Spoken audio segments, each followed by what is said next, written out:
It's a relationship forged out of common disdain for the West, now described as one with no limits. Chinese President Xi Jinping and Russian President Vladimir Putin have over the years met more than 40 times in a partnership experts warn is deepening. I think the Ukraine war has brought them together. This is a strategic nightmare to see the two of them hug like this. Usually President Xi Jinping is a little more restrained. In response to Russia's invasion of Ukraine, the U.S. and Western allies levied heavy sanctions on Russia in hopes of hitting its economy. But within months, China stepped in, upping its imports of Russian oil.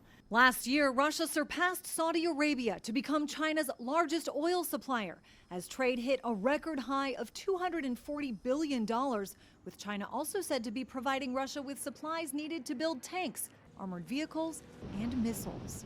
70% of the machine tools that Russia is getting from abroad coming from China, 90% of the microelectronics. It's helping Russia perpetuate its aggression against Ukraine, but it's also creating a growing threat to Europe. It's a threat that comes alongside charges of unfair trade practices from China, accused of flooding global markets with low-priced exports. In response, the Biden administration just announced tariffs on solar panels, electric cars, aluminum, and steel. Critics warn it will draw China and Russia even closer together, suggesting the U.S. instead should have had a more aggressive role negotiating an end to the war in Ukraine, which may have slowed China and Russia's deepening ties. China and Russia are outgunning us if they combine their nuclear forces.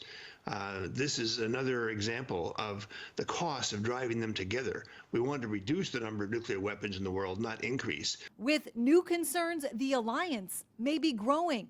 A Russian delegation reportedly spending this week in North Korea. I'm Christine Frizzau reporting.